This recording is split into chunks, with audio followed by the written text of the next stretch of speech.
Alright, and it's that time again, Journey Wrestling with WWE, and we're just going to jump straight into it. We are still building towards Survivor Series, and for Team Raw at Survivor Series for the men, we have one final qualifying match right here that was set up on main event, Kevin Owens versus Carmelo Hayes, and the winner is going to be Kevin Owens, getting the victory, and he will be a part of Team Raw. Next up, we have a promo from from CM Punk about Seth Rollins. You know, CM Punk and Seth Rollins have made it no secret that they dislike each other. They both want to be on top. They both want to be a champion eventually. And well, they're both in each other's way and they each have personal issues with each other. And Punk is just kind of relaying his thoughts because Seth did so last week. So now Punk is getting the chance to retaliate and basically just call out Seth Rollins on, whatever, just how bad he is as a person.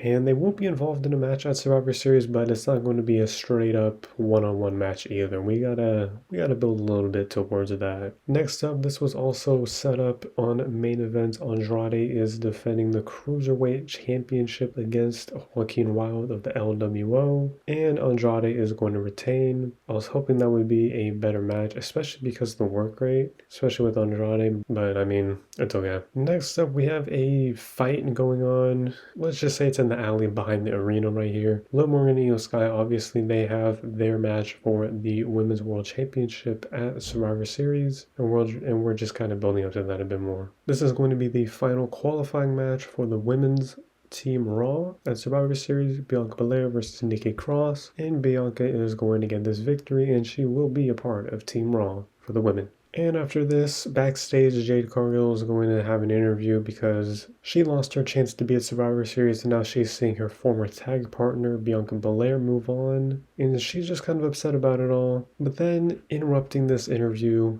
is Scarlett. Scarlett attacks Jade while she's having this interview and Jade is just laid out and Scarlett has to be hauled away by officials. But nonetheless, Jade has found herself a new enemy. I'm thinking of maybe doing something between Bianca and Jade. I don't know if I want them to team up again, at least permanently, but I think it'll be good to get Jade to kind of do her own solo thing as well. Next up, this was set up last week as well. Motor City Machine Guns have debuted and have immediately made their intentions clear on wanting the tag team titles. But A-Town Down Under, they are also a good team and they want the tag titles as well. So that is set up this match here. Unfortunately though, the match is going to end in a disqualification thanks to JD McDonough and Finn Balor interfering in the match, attacking Motor City Machine Guns. So now it seems like there's really no clear contender between these two teams, which is exactly what Judgment Day wanted. But next week we will find out more details on what is going to happen with the tag titles at Survivor Series. Meanwhile, after this attack from the Judgment Day on Motor City Machine Guns, Finn Balor approaches Sheamus, who is backstage. Sheamus is also somebody that lost a match that would have gotten them a spot at Survivor Series, and Finn basically walks up to Sheamus, explaining to him that he would be much better if he was in Judgment Day. Finn Balor, of course, brings up that they're both Irish, and with Jade McDonough also in the group, they could make Judgment Day a really strong Irish force between all of them. Sheamus is not as convinced on the whole idea, but Finn Balor has made sure to give Sheamus some time to think about it before coming to a final decision. And we have our main event. Last week, Trick Williams called out Gunther for a match because it was Gunther that took Trick Williams out of the Intercontinental title tournament, allowing Ludwig Kaiser to move on with a victory. So we have now set up this match. It is going to be non-title, and of course, Gunther is going to get the victory.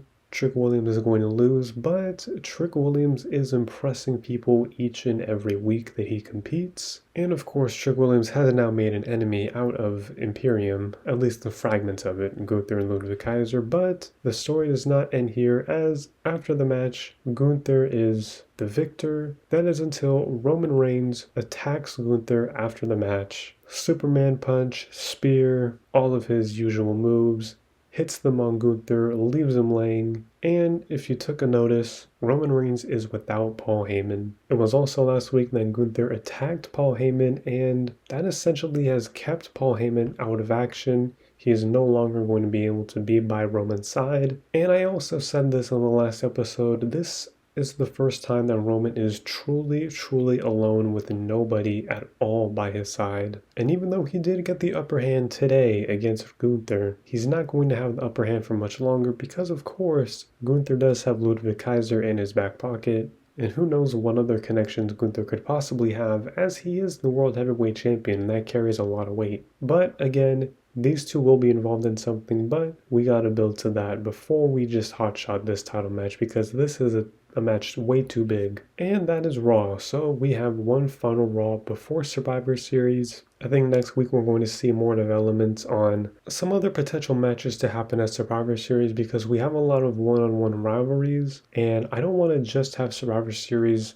be a pay-per-view for one-on-one matches. I still want there to be team matches, and so I think I'm going to find a way to figure that out, but you gotta stay tuned because we gotta get through SmackDown and main event. And speaking of which, let's head on to SmackDown. And your SmackDown kicking off is a qualifying match for the women's team, Team SmackDown at Survivor Series, Chelsea Green versus Kairi Sane. And Kairi is going to get this victory. I do really want to push Chelsea Green, but Kairi is also really good and I value her a lot, so I'm also going to be pushing Kairi as well, at least for right now, but Chelsea will get her time. Next up in the ring, Tony D'Angelo is waiting on Giovanni Vinci. He is waiting for a response. Tony offered Giovanni a spot in the family, as he is also Italian, but also after the family got into a bit of a tiff with the bloodline on main event, the family is outnumbered, and Tony D'Angelo really is counting on Giovanni Vinci to give him an answer on whether or not he will be joining the family. But Giovanni Vinci still says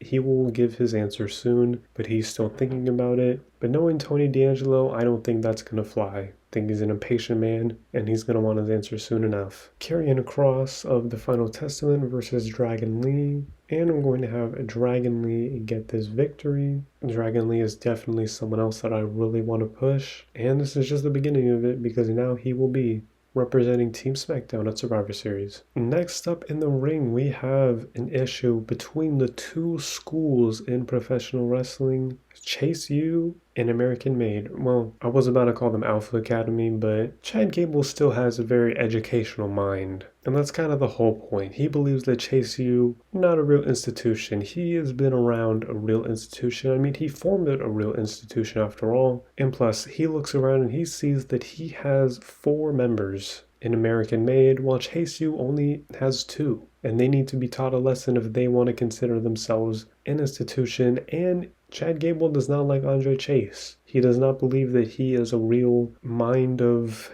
education, a mind of wisdom, a man that can actually teach people things. Chad Gable believes that he is the one that can teach many people many different things, which is why the Creed brothers are under his wing. And there's only Riley Osborne under Andre Chase's. And Chad Gable believes that soon enough Riley's going to turn and be right at home under Chad Gable. But of course, let's remember, Omos Chase U, he wants to be a part of it. So I think Chad Gable might be speaking a bit too prematurely here, but start of a new rivalry between different factions right here. Next up, we have another qualifying match for the women for Survivor Series. Bayley, who I've not used at all actually, which is crazy to me, versus Winnie Chu. And I mean, duh.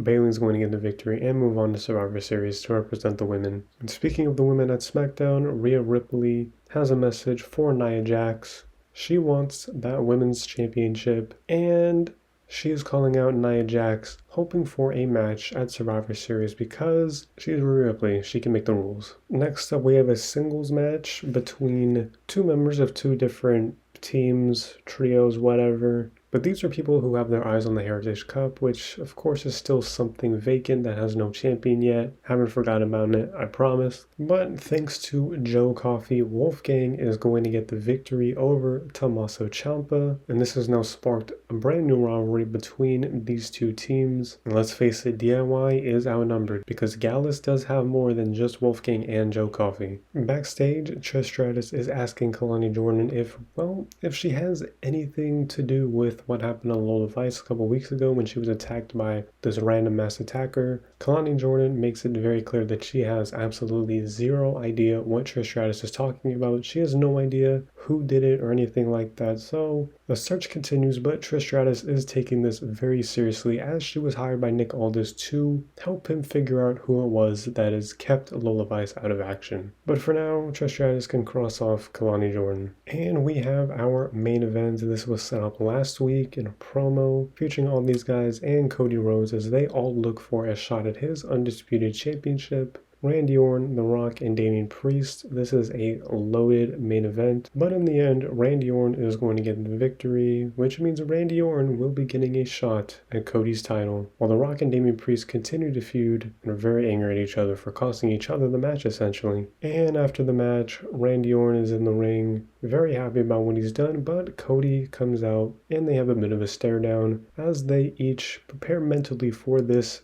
Undisputed title match at Survivor Series. And that is SmackDown. All that's left is main event. Alright, and now it is time for main event. Now usually with main event, I try to not fill up the entire card because I just want to do certain things, but now I've come to a point that because I just have so many people in this company and I want to use so many people and tell so many stories, main event is just going to be a loaded show as well. And that's why kicking off Life of the Party, or as I like to call them, KC Squared, because of their names, are going to beat Carly Bright and Kendall Gray, get some momentum in the women's tag division. Can't forget about those titles as well. Next up, we have a promo battle between four, shall I say, disgruntled folks on Raw's roster. They each have their own issues and agendas and things that they want, but they also all call each other out because they believe that, well, they want opportunities for themselves and they don't want others taking that away from them. And so this is just a way, again, to kind of get all these guys to do something because, with Shinsuke and Xavier Woods, I haven't even used them yet. I don't want to be able to, but it also gives them a real story because they have been overshadowed, they have been overlooked as of now, but that is going to stop come Raw. After attacking Jade Cargill backstage, Scarlett is going to have a match against Tegan Nox, and she is going to win against Tegan Nox to build up some momentum for herself because she knows that Jade is coming for her. Up next, we have another match all about building momentum as Obafemi gets this victory over Josh Briggs. And after the match, Obafemi calls out LA Knight just to let him know what he is really capable of and that LA Knight should be absolutely terrified of having to face him for his US title. Next up, we have this match, Charlie Dempsey versus Ashante the Adonis. I quite like Ashante and I think he'd actually be someone cool to use, but I am building up Charlie Dempsey for certain reasons, shall I say. So Charlie Dempsey is going to get another victory here on main event to build himself up further. Backstage, Braun Breaker is going to confront Angelo Dawkins. In case you forgot, Baron Corbin was granted a shot at going to Survivor Series thanks to his connections with Braun Breaker, but Baron Corbin unfortunately lost that match to Angelo Dawkins' tag team partner Montez Ford. And well, Braun Breaker just is not happy about that, so he confronts Angelo Dawkins instead of Montez. And while Angelo Dawkins and Braun Breaker make it clear that they do not like each other and that they are on opposite sides, but Angelo Dawkins lets Braun Breaker know that he is outnumbered here. But I think Braun Breaker is starting to warm up to the idea of the Wolf Dogs reuniting. Here we have a match, tag team match, Fraxium versus Gallus, who I'm continuing to build up, but Fraxium is actually going to get this win here. Maybe an upset, maybe not, who knows. But it's what happens after the match. DIY sees that Gallus is going to be attacking Fraxium because they are bitter about the loss, so DIY help make the save for Fraxium and get Dallas out of there as quick as possible. So, continuing this rivalry both on SmackDown and on main event. And we have our main event, continuing this story because this is something that's been happening over the course of the past few weeks. Laura Valkyria and Tatum Paxley together taking on Pure Fusion Collective, whatever their name is, Shayna Baszler and Zoe Stark. And Laura Valkyria and Tatum Paxley are going to get the victory here. Again, another tag team win for the women's tag team. Got to build that division up somehow. And that about does it for main event and really the whole week as a whole. Braun Breaker and Ciampa are getting over. We are losing some reputation, but of course that's just how the early goings go in all Journey Wrestling saves. You're going to have a little bit of a rough beginning at first, but it's going to get a lot better once you get further into it. So we have 1 week left until Survivor Series. We've built up a lot of matches. There are still matches to be made. You'll find all that out on the next week of Raw, SmackDown, and Main Event, and then after that, it is Survivor Series time. Let me know down below what you thought, and let me know what else you'd like to see me talk about on this channel. Like the video, subscribe for more videos, and yeah, thank you for watching.